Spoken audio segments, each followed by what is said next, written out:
Yo, what's up, good people? It's your girl Mia. Jesus is showing out, so the doctor is in. Hello, hello, hello. Sorry, y'all. I just finished eating. Okay, so how many of us have walked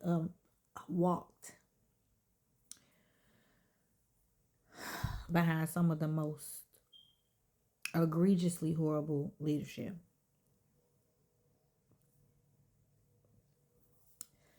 Um, I have walked alongside, coached, consulted, and worked under some of the most deceptive leaders I've ever seen in my life. Um, and I can honestly say that I know why God allowed that, to show me one, and to show I know why He allowed us to do it, because prayerfully, you and I are in the same boat. So one, we are not them.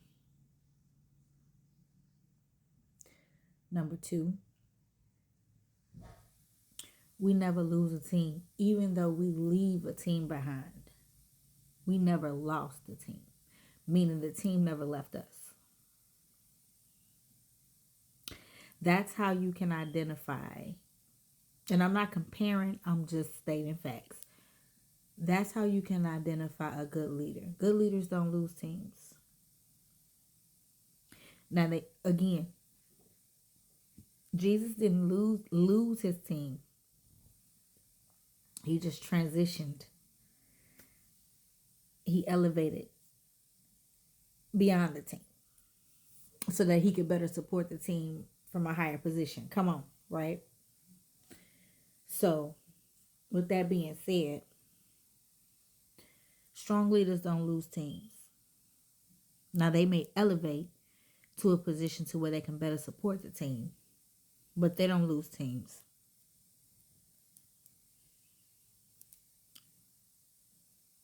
Righteous leaders don't have high turnover rates.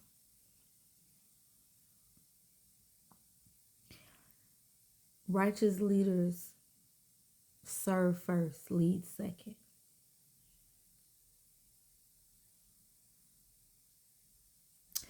And I'm really saying this for a selfish reason, because I just perused through my social media and I saw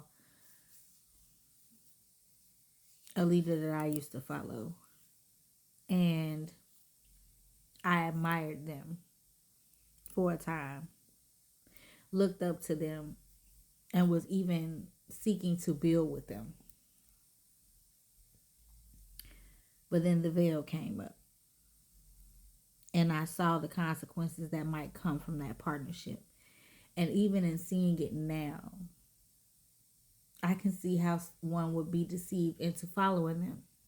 Because if you solely based it off of the success of their organization and the followers, what appears to be the followers that they have and the popularity, then you would think that they were, and the things that they say out their mouth, you would believe that they were great. And I would love to believe in my heart of hearts that they've evolved, that they've changed, that they are not who I remember them to be. But I do know that from experience, now I'm speaking, reflecting. When you're in the season of abundance, you don't see a reason to check your temperature. See, when we are in seasons of lack, we check our temperature often. But when we are in seasons of abundance, we check our temperature as needed. And that needs to change, because you should actually be flipping that.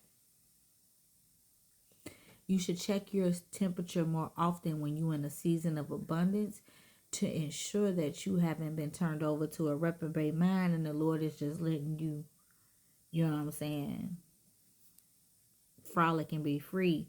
with your own devices. Now, I'm not saying you have to be in a season of lack in order to be viewed as humble, but I am saying that when you're not in a season of lack, you better be making sure your humility is in check.